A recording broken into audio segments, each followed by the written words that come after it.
is a genuine piece of crap.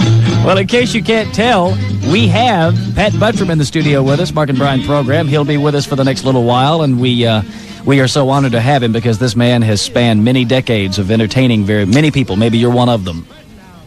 Well, it's good to be here. That was kind of an introduction for you there. A couple of things. He's been in movies all his life, and The Green Acres actually was just a small part of your career. Well, that was pretty big. That was 7 years. That's a long run for a little half-hour show. Now, the character that you did on Green Acres, you were just telling us before we came into this, that was the same character you've been doing all your life, that same voice? Yeah, it's the same voice and all that I've done, and I've done a voice in the last 5 Disney films, featured animated films. Yeah. Aristocats, Robin Hood. I was a wolf in that, and I was a dog in Aristocats. I was a... You're a wolf in just about everything, aren't you, Pat? We've heard about you, Pat. Well, there's some rumors going around Hollywood about you, buddy. We'll be honest with you. Well, I'm not as dangerous as I'd like to be. Really. Okay. And a big thing's going to happen to this man this coming Thursday. He's going to be awarded a star on Hollywood's Walk of Fame. Congratulations to that. We haven't got one yet. Oh, could you maybe put in a good word for us? I'll talk to the committee, as everybody says. We sure appreciate that. We really would. But I had a footprint in Grauman's years ago, right next to Claudette Colbert, and her footprints got up and walked away. So I don't know. Holy cow! Oh my God! Can't have that. Just can't have that. I'm between. Would you believe this? I'm between Joseph Cotton and David Niven. Think about that. Think about that, won't you? Kind of a human sandwich, huh, Pat? Yeah. Now tell us, do you ever get a chance to see many of the people that were on Green Acres, like Eddie Albert and Ava Gabor? And yeah, I see Eddie and Ava a lot, and I ran into Alvy Moore, who did Mr. Kimball, the farm aide. He's been on our show, close personal friend. Every time he comes in, he simply won't leave. We can't get him out of the damn studio. He's, you see him in a parking lot, you say hello to him for a half an hour. But Alvy's exactly right. Great guy. The character on Green Acres, they called me in and we talked, and all they wanted me to do the hired hand, and I said, I don't know. That doesn't seem to have much oomph to it. Ebb's part? They wanted you for Ebb's part. Well, they asked me about it, and so I said, what about this Haney character? And they said, well, he's only in for 2 episodes. I said, well, let's do the 2 and see how it works out. And I sort of patterned him after friend of mine, Colonel Tom Parker. Yeah, I always wanted to say you something. The biggest con man in the world, Colonel Tom. The first time I met Colonel Tom was at a state fair back in the early 30s, and he had Colonel Tom Parker's dancing turkeys. Hey! And, he had charge a quarter, and he had a big table, which was made out of metal, and he had sawdust on it, and about 20 turkeys.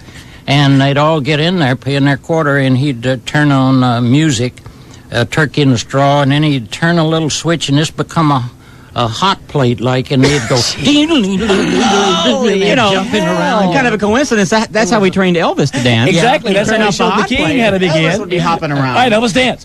Holy cow. But, now, it was a little magnetic charge it went through. It didn't hurt the turkeys. But he was really a con guy. So you patterned Mr. Haney after Colonel Tom Parker. Yeah, and other people. There's a Mr. Haney in every town in America. The country guy can outslick the city slicker anywhere. Well, we'll be honest with you. A couple of those things on your truck look pretty good to us. Yeah. We'd like to do some deals. Well, I had that Van Gogh painting, a very rare one. It's one of the few he did in ballpoint. That's very true. And, we wanted to look up beautiful. That thing. It was lovely. And a wallet, moving thing. Wallet. It was genuine plastic. Genuine plastic. Pat, you had an interesting thing happen to you a long time ago, back in the '60s. You were on Ed Sullivan. You were one of the acts that came on before the Rolling Stones' first appearance on American TV. Yeah. What was that like? Well, that was really a nightmare. It could have been. I pulled it out pretty good. But I was on about 10 Ed Sullivan show, and you'd get back there and go through rehearsal and then do the show. And were you doing stand-up comedy? Yeah. Okay. Just get out and talk. But the audience would come in off the street, and the teenagers would get in when they had Elvis or the Rolling Stones. And backstage there, I'd met the Rolling Stones. They were big Western fans, and I did all the Gene Autry Westerns for years. So they all got my autograph and all, and I was trying to do their best. And finally, Ed said, all right, you're going to get the Rolling Stones. But first, here's Pat Buttram. Oh, great. Makes you feel real good. There's a tough spotlight to stand in. I stumbled through it. I says, hey, kids, I remembered the drummer's name or something. I said, you know so-and-so with the Rolling Stones? And they said, yeah. I said, he told me a joke to tell you. Good job. They quieted down. I got in a couple of jokes. And then they'd start again. I'd say, and here's one that I told them. Now, wait a minute. and so I got in about 4 jokes, and I said, goodbye. Well, good luck. see ya. Here comes your damn Rolling Stones. All right, we're going to be playing Ask Pat here. And would you like to go to breakfast with us? Yeah? Where will we go? Oh, a fine place. Mm-hmm. You never know where you're going till you get there, Pat. Oh, it's one of those kind of deals. We're going to take you real quick here. You'll enjoy it, though. You're looking a little hungry, like you might need some food. I could stand a morsel. So when next you hear us, we'll be out in the parking lot loading up in the Mark and Brian mobile. Stay by. We got traffic next with Chuck on KLOS. Good luck, Pat. Well, come on back with us. We'll be sitting in line for some serious McDonald's food shortly after this on KLOS. In the midst of McDonald's here, we're just about to get us some drive-through food. We're at the speaker here. Hello? Hello, is anybody there? Yeah. How are you today, sir? Yeah. All right. Guess who we have in the car today? Excuse me? You'll never guess who we have in the car today. You might remember us from last Friday. We brought Barry Williams here from the Brady Bunch. Maybe he was Greg from the Brady Bunch? Hello, sir? Can you drive it to the window? Well, no, we got to order our food. I don't think we ordered our food yet. But see, first of all, it probably hasn't sunk in that we have Mr. Haney, Pat Buttram from Green Acres. What do you think, sir? Yeah, sure. Yeah, sure. So we have it. Sir, can we talk to you for a second? Real quickly, sir, if you could just step over here. One of the fine gentlemen emptying the trash here at McDonald's. What's your name, sir? Thornton, Lewis. My name is Eric. Louis Thornton. No, not you, Eric. Hang on, Eric. Mr. Thornton's here, and we just want to introduce you to Pat Buttram, who played Mr. Haney on Green Acres. You ever watched the show? How are you? Yeah, I saw it once in a while. Do you remember Mr. Haney? I remember in Western movies and There you are. Well, Meet him. Right here he is. How you doing? Fine, thank you. Great morning. Yes, it is. All right, well, thank you, Mr. Thornton. All right, ready for our order yet? Sir? Yeah. We'd like to order some food now. Now do you know who Pat Buttram is, Mr. Haney? Are you excited about this? Hot cakes and sausages? Cakes and sausage? All right, we better go order here. Holy cow. What's good, Pat? Oh, cup of coffee's all out of it. No, Pat, you got to get some food. You want the big breakfast? No, a sweet roll. Some Sweet roll. All right. You got a sweet roll for Pat Buttram, who played Mr. Haney on Green Acres? You talking to me? Yes, sir. Who the hell else would be talking to? Talking to me. All right, a cup of coffee, Danish. And what do you want, Bill, the official Mark and Brian limousine driver? Egg McMuffin. Egg McMuffin for Bill, the limo driver. We have Bill, the limo driver here. You remember him? He was in Green Acres. Don't you remember him? He played Arnold. Do you like apple, cinnamon, or cheese? Oh, the Danish. Apple, cinnamon, or cheese there, Pat? All three. All three? Oh, ow. Ooh, all three, if you could. All three? Yes, sir. Pat's a big man. Okay. Yeah, okay. All right, we're coming around, sir. We can tell you're looking forward to it. Yeah. See you in a minute. Here we go. We're driving around now. We're going to go pick up our food. These people are just not willing to play. They're really not. Really not. McDonald's, where you always get plenty of towels. Keep that in mind for the future. And here's our wonderful human now. Morning, sir. What's your name? My name's Eric. Hi, Eric. We're Mark and Brian. This is Pat Buttram. Hi, Eric. How you doing? Eric, he was Mr. Haney from Green Acres. Oh. Eric, how much? Oh. He's semi-shook up over there. I think he is. The manager? Hi, how was that? The blood drive. You guys are great, man. Okay, thanks. Are you the manager of McDonald's? I could be. Yeah, you really could be. I want the job. He'll become the manager. All right, of course, you know Mr. Haney from Green Acres, right? Wonderful, wonderful. Love the show. Thanks Love a you lot. guys. All right. Thanks for stopping by. Well, hang on, sir. We may need you here. How much do we owe you? $4.12, sir. You brought money, didn't you?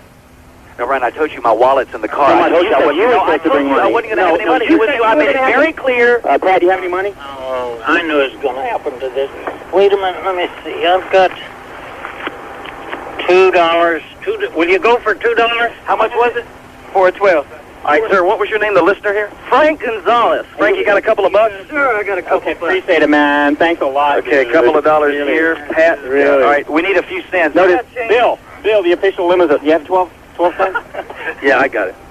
Brian, just in case you don't know, we're about to hit the building. Okay, here's, all right, Pat Buttram threw in 202. Wow, thanks, Pat. 20. In front of the listener. All right, here you go. Eric, you're causing a serious problem here, making us pay for it. Headphones. And you know, Eric, if you wouldn't put the shirt in the dryer, it wouldn't shrink up on you like that. No, it's just my muscles. Okay, all right. Your muscles. Of course it is, Eric. All right. Thanks, Eric. You're a fine human. What's that? You have a nice day. All right. Say bye to Pat Buttram. All right, bye, Pat. Goodbye, Eric. All right. Thanks, Eric. The hat does it for you, babe. And now we pull up to window number 2. It's a great system they have here at McDonald's where you always get plenty of towels. Morning, ma'am. Hi. What's your name? Tosca. Tosca. Say hello to Pat Buttram. Hello. Hi, Pat Buttram. Say hello to limo driver Bill. Oh, how you doing? You ever watch Green Acres? No. Well, you should. It's a fine show. Oh, okay. Thank you, ma'am. Really good talking to you. Pat, here's your coffee. All right. Did you enjoy your drive down to McDonald's? Oh, it's beautiful. I just what I needed this morning. I was looking forward to this all morning. Well, there it is. And as you can tell, McDonald's was simply moved by our presence here. Well, en route back to the studios, we're going to be getting in there and playing some Ask Pat and hearing some more wonderful stories from the guy.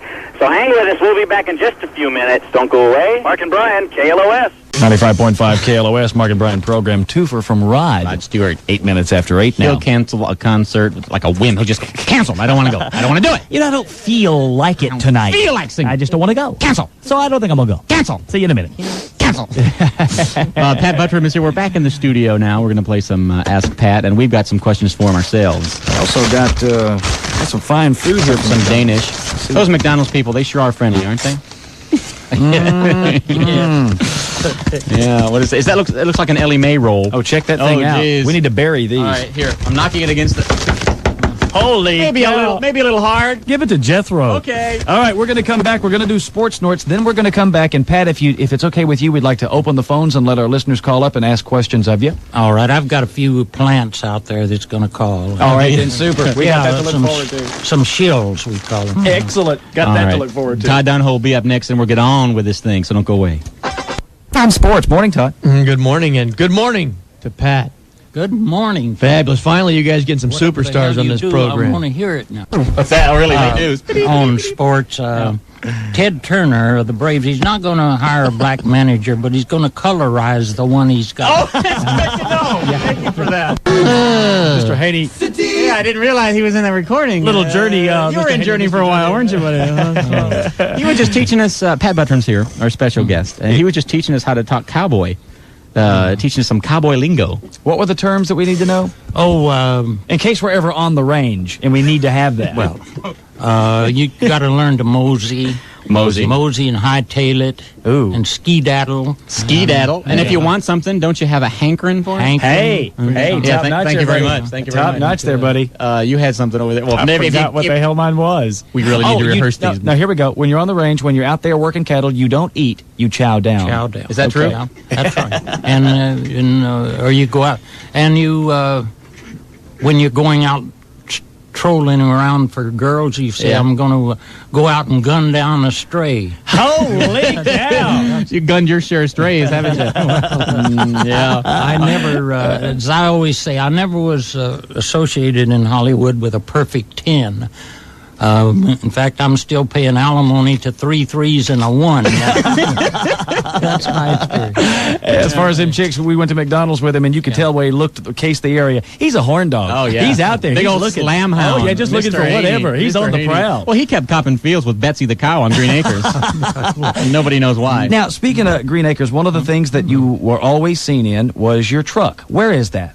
That was a 1922 Dodge truck, and they wouldn't let me drive it or anything. I wanted to take it out. And all. The truck they rented every day, I think it got $600 or $800. The truck made more money than I did. I don't doubt that. Arnold made more money than you did. Arnold the pig. Is the truck around, and is Arnold around?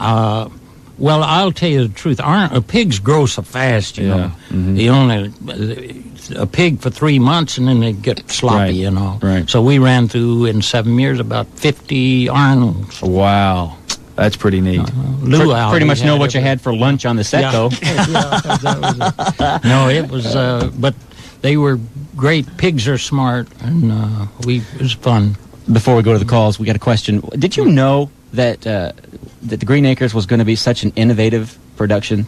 Did you know while you were doing it? Did you know that it was going to be the forefront of television comedy? Well, we didn't realize at the time. I knew it was great because the material was there, and that's what you need is good material.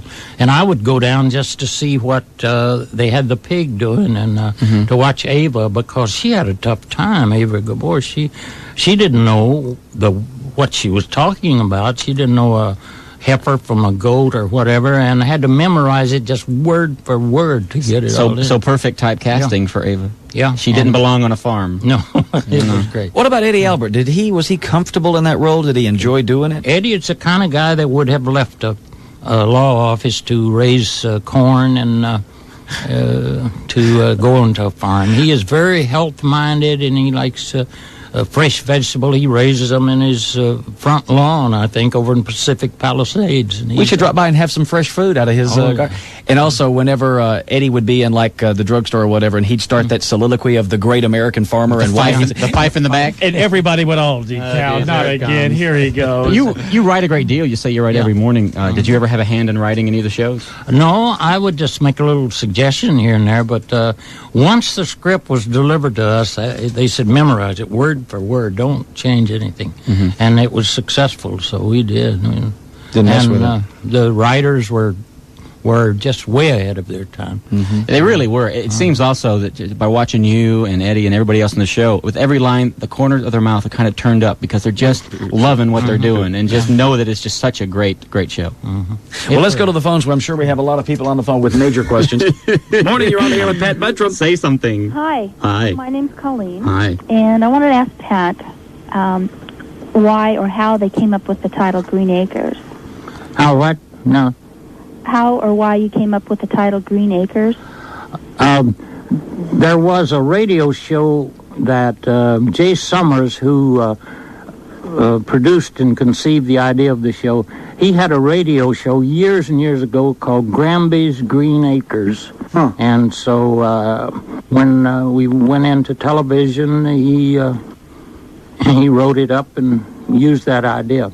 Did you know that there is a real Green Acres? She wanted to know, do you know there's a real Green Acres? There's quite a few towns around in the country throughout called Green Acres, yes. There's one near L.A. here. I'm from Visalia, and it's between Bakersfield and Fresno, Central California. And I'm from the area called Green Acres. And I always enjoyed watching the show because it just had special meaning. And then when I went away to school up north, I'd always get a hassle because people would eventually find out I was from Green Acres. And so they'd ask me if I had a pig or a cow or anything. But there truly was a Mr. Haney around my block, which was kind of fun. Was he a crook? No, very nice. Well, listen, thanks for calling. Okay. See ya. Bye. Green Acres is the gateway to Bakersfield. There it is then. Speaking of Bakersfield, saw The Onion Field for the first time this past weekend. Not a fun movie to watch, actually. Bakersfield. I am going over to see a picture, The Last Temptation of George Raft. Well, that should be good. Oh, yeah. Okay, trust us. Pat Buttram's cracking himself up. He's over here just giggling. He's killing him. Yes, he is. And he's killing us. All right, we invite you to come on back. We have a lot more questions and a lot of questions of our own, so we invite you to come back. Mr. Haney is our guest today on Mark and Brian's KLOS program. That's it. 95.5 KLOS, 9 minutes till 9 o'clock. The Mark and Brian program. All right, now, we're sitting here talking again with Pat Buttram. He was Mr. Haney from Green Acres, and a lot of you may know him from that only. But what you probably did not know is that Pat Buttram has been featured in so many animated movie classics from Disney, and you're even in Roger Rabbit. Yep. You were bullet number one? Bullet number one, coming out of the gun. And the other guy, the Walter Brennan and Andy Devine, they used imitators, did they? But my celebrity voice impersonation is by me. Do you like doing animated features? Do you enjoy that? It's great. Yeah? It's great. It's a wonderful, you don't get much money, and you get no billing much, but the the kids not yet born will be seeing those for 100 years. I've done 5. This is a 5. I'm the only guy that's done over 3, I guess, or 4. But I've done 5 of them. How many Disney films? That's it, 5. 5. Animated features.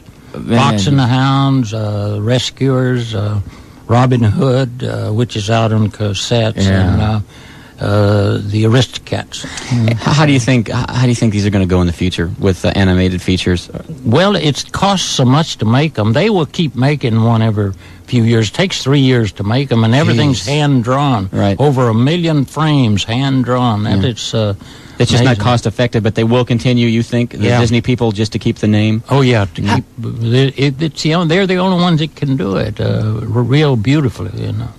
Technically, how does your part come in as far as how do you do it? Well, we do the voice first. They have storyboards and a script there, and you do the voice, and then the animators are all there, and they hear it. They turn their back while you're reading so they can get ideas. And they form the lips and the mouth of the characters around your words. That's right. And they use, if you want to change words, say, let's try this or let's try that. In the Aristocats, I'd always like that opening scene in Gone with the Wind where Big Tom said, the guy says, quitting time, and he said, I'm the foreman at Terra. I'll say when it's quitting time, and I said, I'm going to use that someday. So in the Aristocats, there's 2 dogs, and the other dog character said, let's go, and I said, wait a minute. I'm the leader. I'll say when we go. Let's go. And they liked it so well, they put it in again. And then at the end of the picture, they put in a scene where the other dog said, I guess this is the end. And I said, I'm the leader. I'll say when it's the end. This is the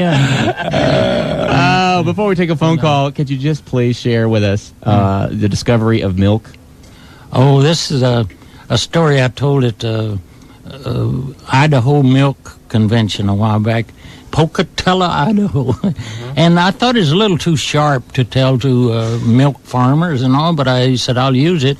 And he got the biggest laugh of the evening. I said, when milk was first discovered, back in the Stone Age, a Stone Age man has this crude jar that he'd carved out, and he'd had it with milk in it, and he touched it to his lips and tasted it, and he said, boy, that would taste good with Kahlua. And it got a big laugh. The farmers understood. Oh, they're sharp. All right, let's go to the phones here. You're on the air with Pat Buttram. Go ahead. Hello, Pat. Hi, how are you? Pretty good. I was just wondering if that was you that did the beaver in Lady and the Tramp, and if it was, how difficult was it to whistle while you were talking like that? No, that was somebody. I didn't do the Lady and the Tramp. That's the one that it's out that I wasn't in. That was Charlton Heston, wasn't it? Yeah, that was Charlton. I think it is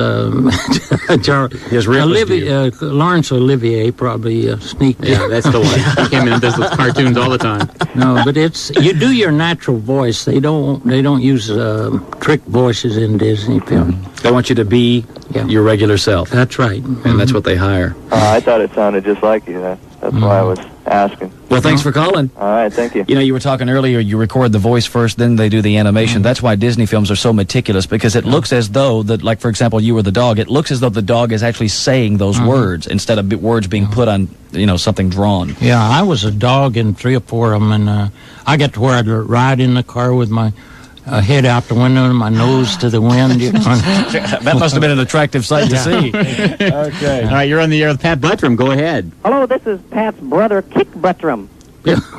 And that's horrible, sir. Arnold just came over here a minute ago, and we was sitting here chowing down and thinking about Pat, and I know that he's really enjoyed all this animation stuff, but I know he really still wants to get back on the silver screen. So me and Arnold, we had an idea. Did you know? What we'd like to do is, I understand the Beverly Hillbillies house is for sale. Yeah. We thought we'd get in there, and Pat could get a part, and what we could do is we could have green skies. We could go down and use the cellular phone and the limousine. Wait a second, Arnold wants to say something. Pat, we're sorry. Be quiet there, Arnold. We're gonna write you a thank you note for this call. Sure, just really great that you called, sir. I think he does Arnold better than me. A lot of people do a voice like mine around, and I always say, if you can make any money out of it, you're better than I am. So go ahead and do it. Maybe get a job. You're the orig. Yeah. That's where it begins. Well, I'm getting my star on Hollywood Boulevard, so that it lasts. Now, that happens this Thursday. Are you excited about that? Yeah, that's going to be a great day. What do they do? They call you and tell you we've decided to give you a star? Or they ask you if you want one? What's the deal? No, you apply about 5 years ahead, and then they vote on it, and there's a committee of some kind, a star committee, I guess. So what were you doing? Sitting around the house one day and you thought, I think I'll get me one of them stars on Hollywood Boulevard. No, you see, Gene Autry, that I was his sidekick for years and years, and he's got 5 on the boulevard, and he said, you ought to have one. Thanks, Gene. Thanks so much. Let me just give you one of mine. It costs $3,500. You don't have to pay for it, though, do you? Well, somebody does. Well, don't look at us. No. We ain't got no money. We went to McDonald's this morning. No, I'm sponsored on this by Autry. He wanted me on that. You ought to have you one. Yeah. Okay, we're going to come back. We've got some special parting gifts for you, Pat, and we'll take some more calls. So we invite you to come back with us. Pat Buttram, Mr. Haney from Green Acres is our guest today. News and Views is next with Chuck. Hang on. Talking dirty now. Yeah, he is. I'd like to maybe put him on the air. Yeah. If you could hear what he's saying. Yeah, we got a feeling he's going to be the kind of guest that's going to linger around the studio. Just continue walking after he said goodbye. I want to get my $2 back for buying that breakfast. Well, yeah, we'll send you a check, Pat. Yeah, we'll take care of that. Yeah, No we got problem. a check going right to you. All right, again now, he's going to, this Thursday, very special things happening in his life. He doesn't think it's still special, but we do. He's going to be at 6382 Hollywood Boulevard. That's in front of Checkers Specialty Sandwich Shop. That's where they're giving him his star. Now, the thing of it is, he didn't really want the star for a while. You were talking to Gene Autry, and the thing had come up, and what took place there? Well, he once wanted me on there, and it's okay, but I've on Hollywood Boulevard, I've been on the sidewalk there many times in person. You used to sleep there, didn't you? Sleep there for years. I'm the guy who years ago used to go to the Hollywood orgies just to eat the grapes. Starving in this town. Pretty tough, huh? Pretty tough life. Cow. Oh, jeez. But this He's doing Rodney Dangerfield now, isn't he? Holy cow. this is near Ivar. It's on Hollywood. You'll see a big crowd there. What If I can time? get as big a crowd as Pee Wee Herman did. I'm sure you jamming. That's at 12:30. This is, again, Thursday, August 18th. The Cool Patrol van will be down there handing out T-shirts and cups and all kinds of stuff. We'll be covering you. And then you've got a golden boot thing Friday? Friday night, there's a dinner that is famous in this town now. I got tired 7 years ago of seeing the Emmy Awards and Oscars and all, and no Western stars except John Wayne ever got any. And so I started the Golden Boot Award. The money all goes to the motion picture home and hospital, and it's out at the hotel in Canoga Park, and it's all of the big Western stars, and Iron Eyes Cody and the Lone Ranger, and Gene and Roy and Dale Robertson and Lee Majors and Iron Eyes Cody and Lash LaRue is coming Lash in, LaRue. Sunset That's Carson. Jack Elam will be there. Meanest guy you ever saw. I told him once he's so mean. You ever seen Elam in pictures? Real rough guy. I don't think And I said, you're the kind of guy to get a girl pregnant just to kill a rabbit. He's nasty. Well, it's we don't have enough time here, and you got to get going and all. But would you please come back and join us some other day, and we can ask you a bunch more questions because we got them for you. If you've got a couch here, I'll just stay here. Yeah, I figured you would. Well, we do have these Mark and Brian knee pads for you. We're not sure if you're going to have any particular use for them, but there they are. Well, they might come in handy for doing something. When I kneel down to clean off my star. That's what you'll do. Well, thanks very much for coming in. You were great. Thank you. And appreciate you picking up the McDonald's tab, too. Thanks for that. I'm the official, and that's closed now. Huh? Yes. All right. We'll get you a check. Okay. All right. Listen, thank you a lot. And remember one thing as you go through life, never buy fresh fish from a truck with an Oklahoma license plate. We're going to keep that in mind, Pat. We're just going to remember that. All right, 14 minutes after 9, we'll be back. Don't go away.